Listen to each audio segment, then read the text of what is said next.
people who like that and they like what I'm saying and they can't be controlled and they don't know what to do. So what they do is like they'll write hit pieces on you, right? Yeah. On me. They've done that, right? So like when I was pushing Force the Vote, I don't know if you know what that was. Sure. But explain it to people maybe who don't. So Force the Vote was I'll let you do that. I'll bring it back up. okay. So Force the Vote was when the Democrats got a majority in the House, but it was a very slim majority. It was like somewhere around 8, 9, 10 votes, something like that. It wasn't that many votes. And we realized that the squad, the Justice Democrats, now had enough members that they couldn't elect the speaker without their votes. So if they withheld their votes, Nancy Pelosi could not become speaker. And so everybody had always thought that getting a vote on the floor of the House for Medicare for All was a big goal of the left, just to get a vote. Nancy Pelosi's been said in 1994, we should have a vote for single payer. And of course, AOC said famously that we can't even get a vote. She was lamenting. She's saying the Democratic Party is a center-right party and we can't even get a vote on Medicare for All. Well, here's a way you can get it. You can withhold your vote from Nancy. You use leverage, just like the Tea Party did. They're called the Freedom Caucus. They drove John Boehner crazy to the point where he stepped down because they couldn't pass anything without their votes, the Freedom Caucus. Same thing right now. All the leverage is in the hands of that squad, and they could use it, but they refused to do it. And so I made a push for them to do this.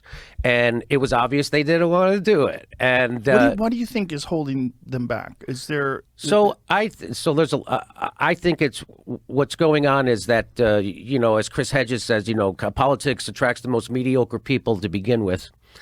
And they're narcissists and they're self-dealers. And so once they got power, they realized I don't really want to go against the establishment because I don't want to feel the wrath of the establishment. I don't want to feel the wrath of Wall Street, the military-industrial complex, Big Pharma, and all that, and the party coming down on me. Because if you're in Congress, you're going to get speaking fees. You're going to speaking gigs. You're going to get a book deal. And if you're in Congress for 5 years, you get a pension for the rest of your life. So these people do not want to upset the apple cart like they ran on. They ran on literally. AOC was saying that we need cause a ruckus. And they don't want to be pushed, but we have to push them and we have to stop being polite. That's what she said. So you think they get into office and then all the benefits of being in office then start to show themselves and they get a little bit And so right now, that. if you voted for people in the squad, they've been going along with Nancy Pelosi and Chuck Schumer and Joe Biden 100%. They said they gave Joe Biden an A. That was the progressives giving Joe Biden, who's not doing anything he campaigned. He campaigned on the public option. We're not getting the public option for health care. He campaigned on a $15 minimum wage. We're not getting $15 minimum wage. We're not getting it at all. And by the way, so the squad could use their leverage to make him do these things and to decriminalize marijuana. He's going the other way. He's ramping up the drug war again. But isn't Schumer trying to push legalizing? Isn't that something? Yeah. When Chuck Schumer is too progressive for Joe Biden. That's it.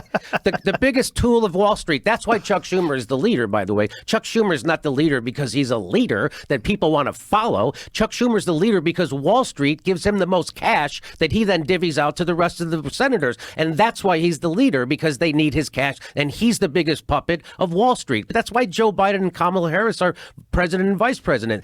Wall Street first picked Kamala Harris on Martha's Vineyard. That was their first pick. They thought they had another Obama. Because if you remember, Obama was the darling of Wall Street. In fact, his entire cabinet came from an email that was given to him from Citigroup. We now know that from WikiLeaks, right? So, and everybody in that email from Citigroup ended up in Barack Obama. Barack Obama got more money from Wall Street than John McCain when he ran. People forget that. So they're the ones who are choosing who are president and vice president. Now, we don't have real elections. We get selections. We have selections.